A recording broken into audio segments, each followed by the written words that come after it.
অনেকদিন পরে মেসে আজকে বাজার হয়েছিল।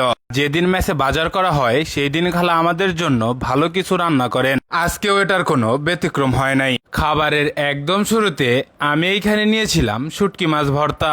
অনেকদিন পরে খালা আমাদেরকে শুটকি মাছ ভর্তা দিয়েছিল। সত্যি কথা বলতে আমি পার্সোনালি শুটকি মাছ ভর্তা খুবই পছন্দ করি। আমার মতো আপনারা কারা আছেন যারা কিনা শুটকি মাছ খেতে খুবই পছন্দ করেন, অবশ্যই কমেন্ট বক্সে কমেন্ট করে দিয়ে যাবেন। আমি এখানে ভর্তা দিয়ে অল্প একটু ভাত মেখে এক লোকমা খেয়েছিলাম। যদি শুটকি মাছ ভর্তার স্বাদের কথা বলি, আজকের এই শুটকি মাছ ভর্তায় খালা অতিরিক্ত ঝাল দিয়েছিলেন। এটার জন্য ভাত দিয়ে মেখে খেতে বেশ ভালো লাগতেছিল। সবশেষে আজকের এই ভর্তাকে আমি দেব 8 আউট অফ 10। ভর্তা দিয়ে ভাত খাওয়ার পর আমি এখানে নিয়েছিলাম বড় মাছ এবং বড় মাছের তরকারি।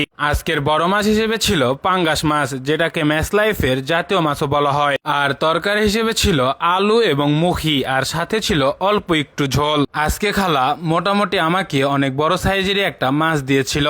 আমি এখানে অল্প একটু ঝোল দিয়েই অনেকখানি ভাত মেখে নিয়েছিলাম। আর এইখানে খালা অনেকদিন পরে আমাদেরকে মুখি দিয়েছিল। যাকে আমি এখানে তরকারি দিয়ে ভালোভাবে ভাত মেখে এক লোকমা খেয়েছিলাম। যদি আজকের তরকারির কথা বলি, আমার কাছে খেতে খুবই ভালো লাগতেছিল।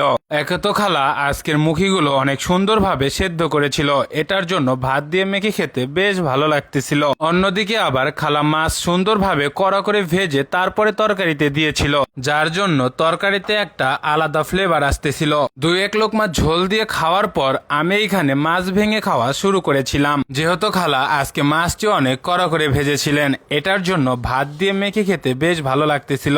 আমি পার্সোনালি পাঙ্গাস মাছ খেতে খুবই পছন্দ করি। আমার মতো আপনারা কারা আছেন যারা কিনা পাঙ্গাস মাছ খেতে পছন্দ করেন, অবশ্যই কমেন্ট বক্সে কমেন্ট করে দিয়ে যাবেন। সবশেষে যদি পাঙ্গাস মাছের কথা বলি, আজকের এই পাঙ্গাস মাছকে আমি দেব 8 আউট অফ 10।